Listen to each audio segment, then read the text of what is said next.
大家好，欢迎来到听书学史。今天我要介绍的书是坂田武士先生的《不推荐药物的药剂师教您的脱药健康法》。这本书通过改变饮食和生活习惯，而不是依赖药物或医院，来让我们远离疾病的痛苦。今天视频的内容包括以下2个部分：第一，超过60岁看起来还很年轻的人都在吃些什么呢？第二，绝对不要在便利店和超市购买的5种食品。对于那些希望养成健康饮食和生活习惯的人来说，请大家务必看到最后。首先，让我从第一部分超过60岁看起来还很年轻的人都在吃些什么呢开始解释。大家是根据身体的需要来吃饭，还是根据大脑的需要来吃饭？最令人满足的是能够让大脑感到愉悦的食物。当您大口吃下垃圾食品时，您的大脑应该会感到愉悦和满足。这样的经历一次又一次地重复着，导致现代人的大脑被垃圾食品所侵蚀。确实，如果按照让大脑愉悦的方式来饮食，您的大脑可能会感到满足。但是大多数人应该知道，为了避免肠道问题和重大疾病，这样做是十分不可取的。将大脑所喜欢的食物转变为身体所需要的食物，这对我们现代人的饮食是非常重要的。因此，今天我要深入介绍一下那些即使年过60仍然看起来很年轻的人所常吃的5种食物。首先，第一种食物是大米。在看这个视频的观众中，热气腾腾的白米饭确实非常美味，但这并不太健康。随着年龄的增长，一些人可能会因为体重增加或生活习惯病而被告知需要限制饮食，于是他们开始减少米饭的摄入量。另外，一直观看本频道的一些朋友们，通过其他的一些健康书籍的介绍，可能已经开始限制碳水化合物的摄入。在本书中，作者建议大家尝试一下把之前吃的热米饭换成稍微凉一些的米饭。为什么凉米饭可以摄入，而热米饭不行呢？原因在于凉米饭中含有被称为抗性淀粉的强效营养物质。抗性淀粉顾名思义，指的是不易消化和吸收的淀粉。尽管关于这种不易被吸收的抗性淀粉的传闻尚未得到证实，但已经发现摄入含有大量抗性淀粉的食物可以更容易地获得饱腹感。含有抗性淀粉的饮食可以增加满足感，这可能是因为抗性淀粉具有类似或更多于食物纤维的作用，所以有人将其称为超级食物纤维。您可能听说过食物纤维分为水溶性和不溶性2种。以前的想法是，只要多摄取一些食物纤维就行了。但现在我们知道，如果不平衡地摄入水溶性和不溶性食物纤维，就不会产生健康的效果。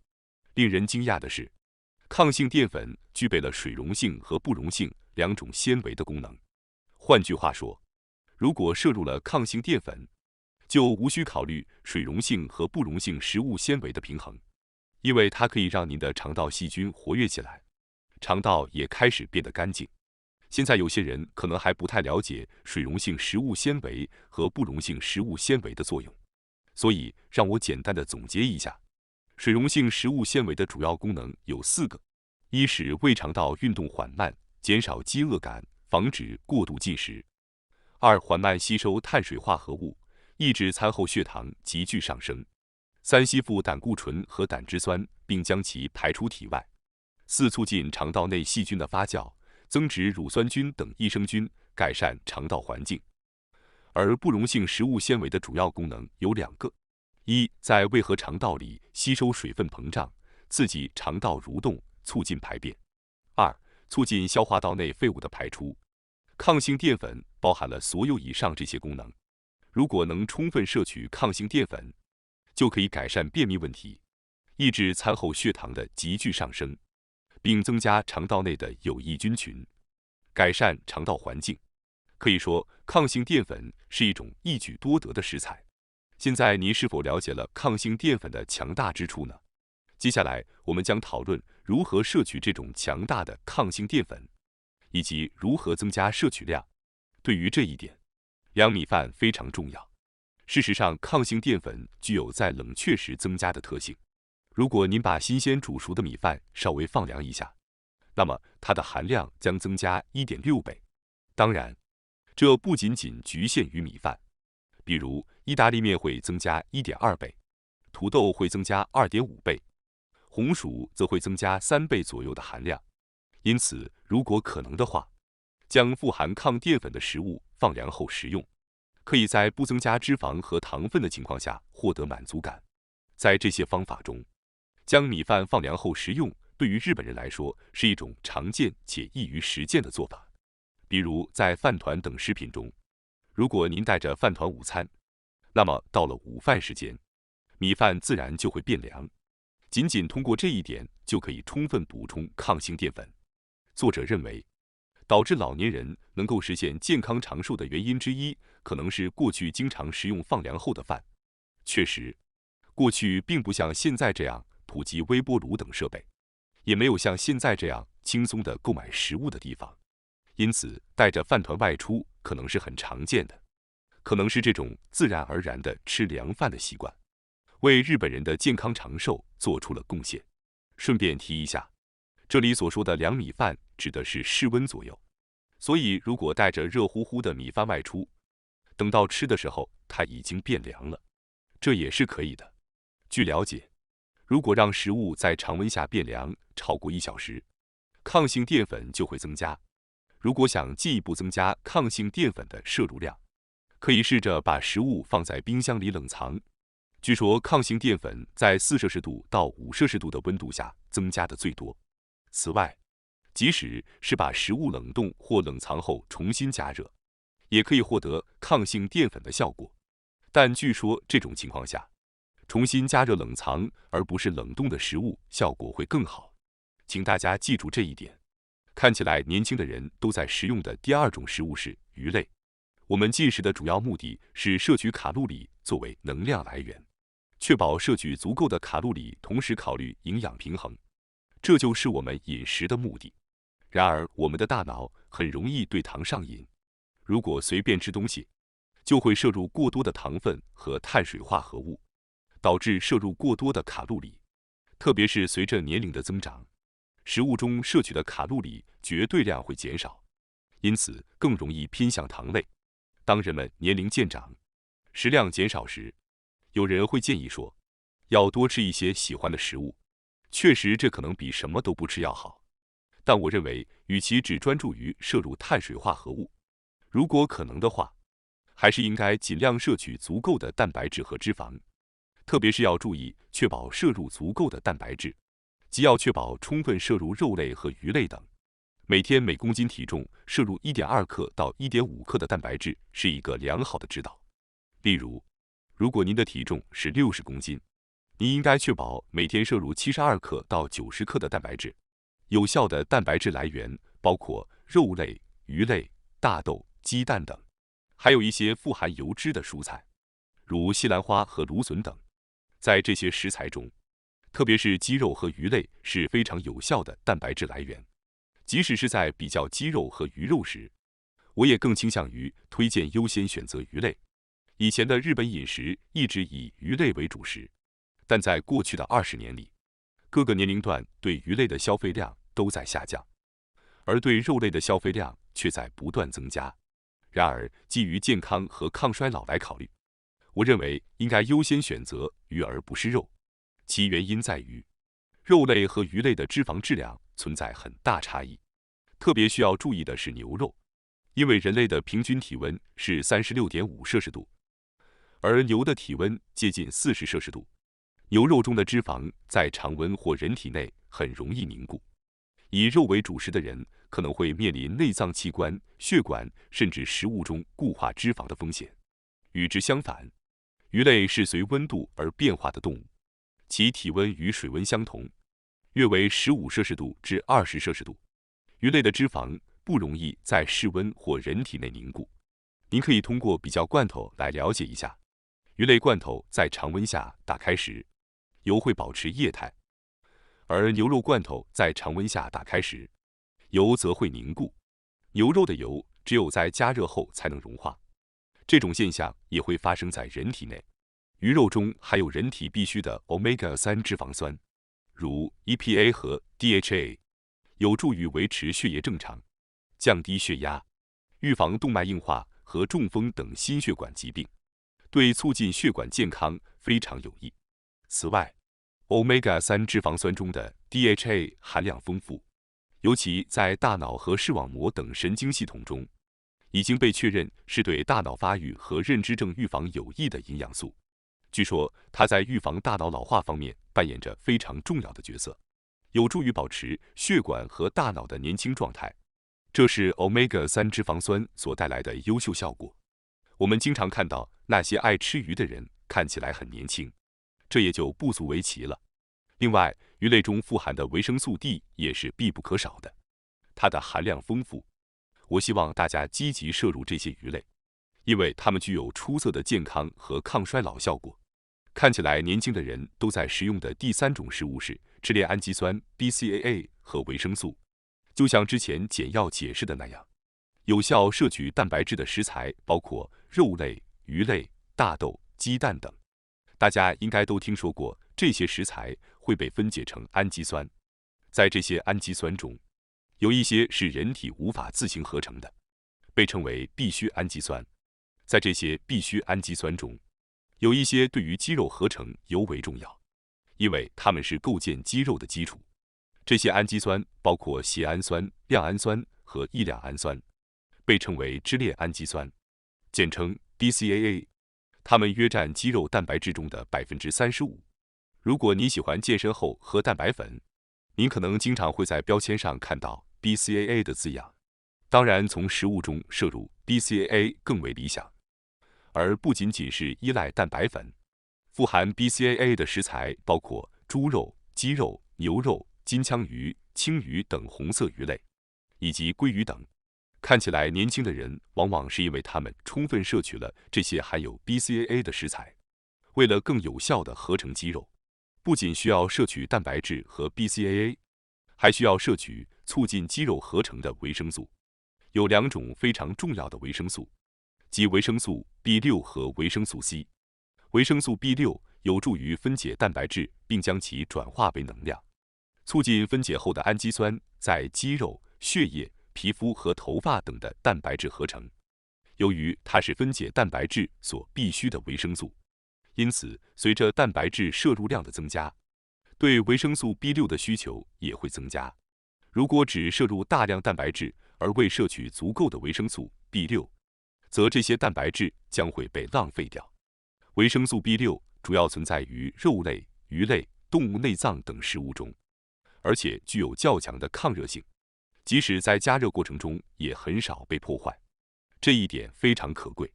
然而，由于它是水溶性维生素，所以容易溶解在水中，这也是它的一个缺点。因此，建议将食物连同煮的汤一起食用，以最大程度地保留其中的维生素 B6。接下来是维生素 C， 它是合成胶原蛋白所必需的维生素。约1/3的人体蛋白质是胶原蛋白，它连接着血管、肌肉、骨骼和皮肤等细胞，使之更加坚固，并加快伤口愈合和减轻炎症等过程。随着我们年龄的增长，伤痕等会更容易残留下来，因此摄取足够的维生素 C 对于促进这些伤痕的修复非常重要。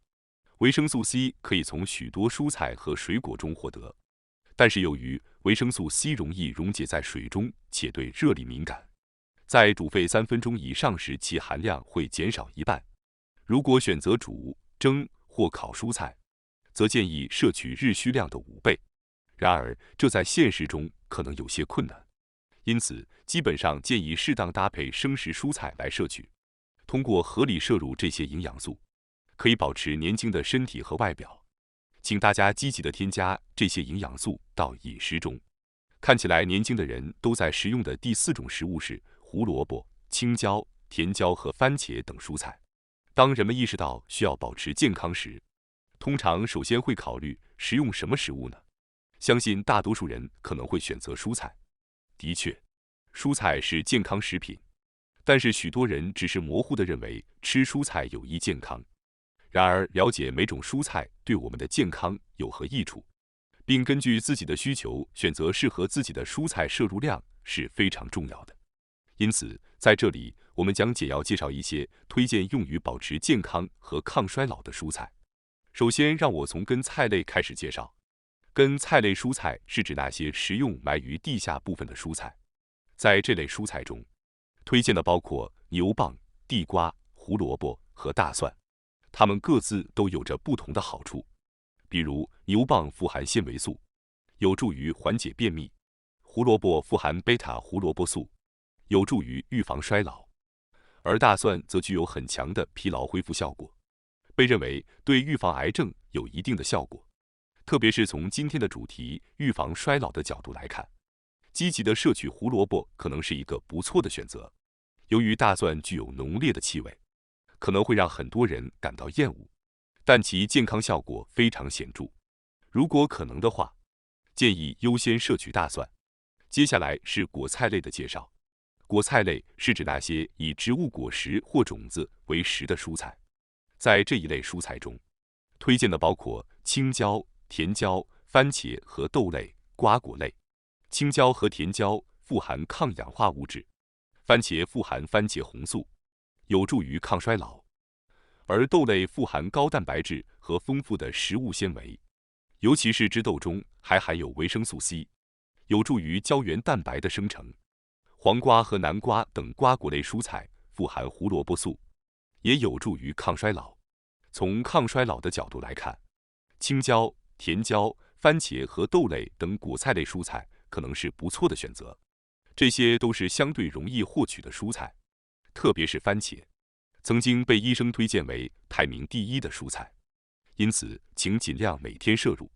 不过需要注意的是，番茄皮中含有大量的一种叫做凝集素的物质，会阻碍消化吸收。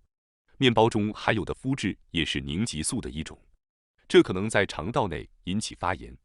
如果对这种凝集素比较在意的话，建议先煮熟再剥皮食用，这样效果可能会更好。如果不太在意的话，直接吃也是可以的。最后是叶菜类的介绍。叶菜类指主要食用植物叶子部分的蔬菜，这类蔬菜基本上都是可以推荐的非常优秀的蔬菜。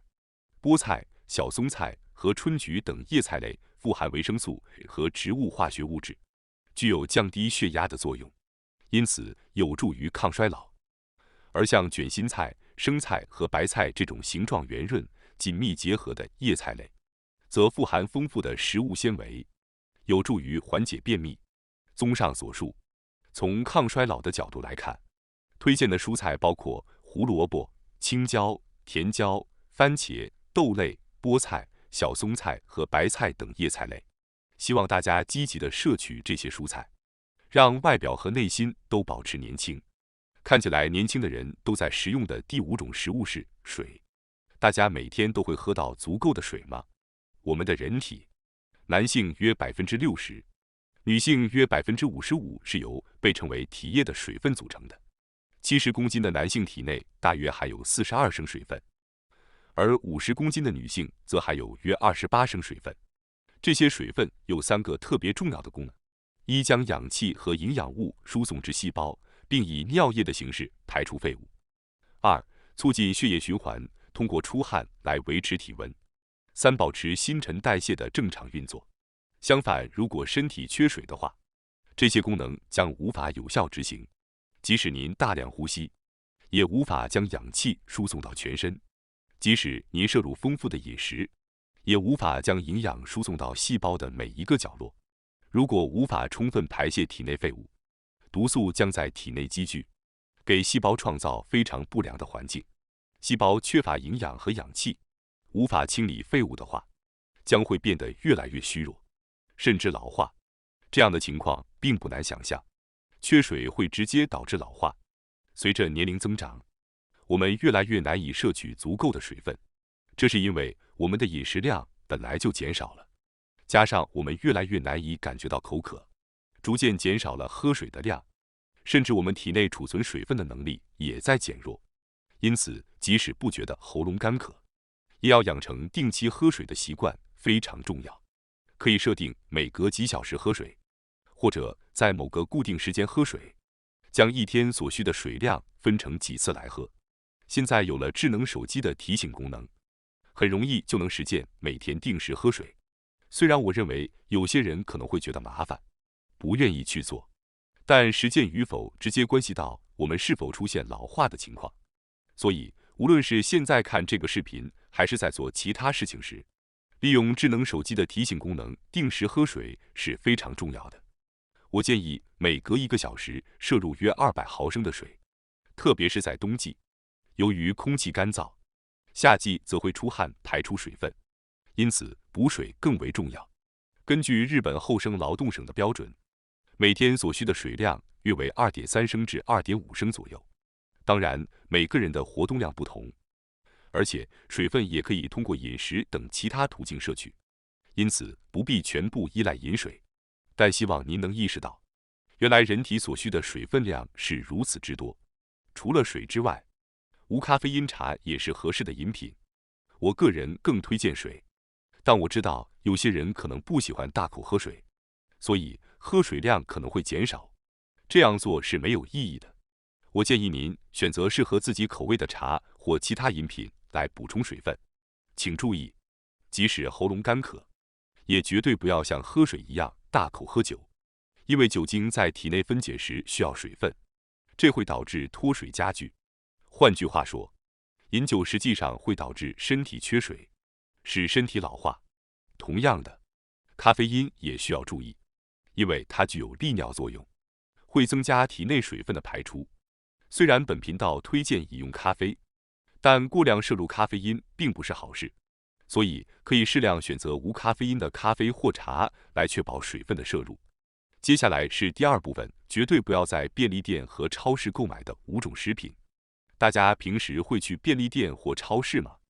我想大多数人都会去，因为便利店和超市很方便快捷，可以迅速填饱肚子。但健康是否受益是完全不同的问题。因此，在这里，我们将介绍会促进身体老化的5种糟糕的食品。第1种绝对不能购买的促进衰老的食品是多糖的酸奶饮料。想必大家都熟悉喝酸奶饮料的情景，因为很多人会选择喝酸奶饮料来调整肠道环境，以保持健康。然而，这种做法实际上会适得其反。为什么这么说呢？因为通常喝的酸奶饮料会添加大量砂糖等成分，以增强口感的顺滑度。如果仔细看一下配料表，你会发现每份酸奶饮料中通常含有约15克的砂糖。这是因为没有添加糖分的酸奶口感会比较不好，因此不得不使用大量的砂糖。更糟糕的是，这种饮用型酸奶饮料通常被用作早上的第1餐，或者在肚子饿了时的间食。很多人都会选择这样做，因为这种高糖饮料在早晨或者空腹时饮用会导致血糖急剧上升，甚至会影响肠道健康。如果喝酸奶是为了改善肠道健康，结果却适得其反，那就太糟糕了。血糖波动和肠道问题会直接导致衰老。每天喝酸奶饮料，却加速了衰老，这是一种非常糟糕的现象。当然，如果您把它当做一种甜点，那情况还好。但如果是为了健康而努力喝，那么从今天开始，立即停止喝多糖的酸奶饮料是个明智的选择。第2种绝对不能购买的促进衰老的食品是果汁和碳酸饮料。虽然您可能认为喝果汁或者碳酸饮料来补充水分是理所当然的，但我必须告诉您，这是一个非常不明智的习惯。因为500毫升的果汁或者碳酸饮料通常含有30至50克的大量砂糖。如果一口气摄入这么多砂糖，对身体造成的危害是不可想象的。全身发炎、血糖波动、血液粘稠化、加速衰老，这些都是可能发生的后果。此外，如果空腹时饮用，血糖会急剧上升，增加患糖尿病的风险。同时还会导致大脑功能下降，因此绝对不要养成购买果汁和碳酸饮料的习惯。如果您觉得没有果汁和碳酸饮料就无法生存，那么请试着做一个实验，坚持1个月不喝果汁和碳酸饮料，你会惊讶地发现，只喝水其实也没什么问题。如果你想比周围的人更快地衰老，那么随意畅饮果汁和碳酸饮料也许是个好主意。但如果您不想这样，我建议您从今天开始停止饮用果汁和碳酸饮料。第3种绝对不能购买的促进衰老的食品是杯面。杯面的热量主要来自碳水化合物和脂肪，而蛋白质含量较低，它们的盐分含量也很高，增加了水肿和高血压的风险。杯面对身体的不良影响已司空见惯，但我想提及一个不太为人所知的问题，那就是杯面中含有大量的无机磷添加剂。虽然磷是构建骨骼所必需的重要矿物之一，但近年来，过量摄入食品添加剂中的无机磷已成为一个问题，可能导致骨质疏松和骨折，甚至可能会加速衰老。为避免摄入磷化合物，我建议您在购买时仔细查看原料标签，避免购买标有磷氧化物的产品。此外，还要注意避免添加了酸味剂、pH 调节剂、乳化剂、膨胀剂等的产品。第4种绝对不能购买的促进衰老的食品是零食。虽然这似乎理所当然，但我们必须意识到零食对身体的不良影响。尽管每包零食的实际摄入量可能很少，但其中的碳水化合物、脂肪和盐分含量却很高。老年人可能会因吃太多零食而导致胃部饱胀，减少正餐的摄取量。购买零食时，尤其要注意避免含有植物油脂、人造黄油、固体脂肪等的产品。如果标签上有这些成分，请绝对不要购买，因为这些都是一种叫做反式脂肪酸的脂肪，摄入过多会增加不良胆固醇，减少有益胆固醇，增加患心脏病等心血管疾病的风险。接下来是砂糖，纯砂糖中几乎不含有维生素和矿物质，具有上瘾性，并且会导致血糖上升，对身体没有任何好处。再说一下精制盐，精制盐与砂糖一样，会去除钾和镁等微量的矿物质，其中99%是由一种叫做氯化钠的化学物质构成的。摄入精制盐会导致钠的摄取增加，容易引发高血压，尤其是含有反式脂肪酸、砂糖和氯化钠等3种成分的零食，绝对不要购买。最后，第5种绝对不能购买的促进衰老的食品是糕点面包。糕点面包是由小麦和植物油脂制成的，还添加了砂糖和盐等成分，因此热量和盐分含量较高，它具有成瘾性，会让人反复食用，这也是一个令人困扰的问题。再考虑到小麦麸质的毒性和成瘾性，或许会更容易让人理解。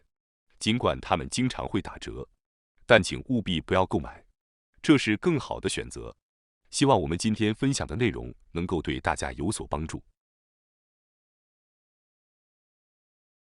感谢大家收看今天的节目。如果你喜欢我们分享的内容，记得点赞、订阅并开启小铃铛通知，第一时间获取我们的更新。在下次的节目中，我们将继续为大家分享更多有益的书籍。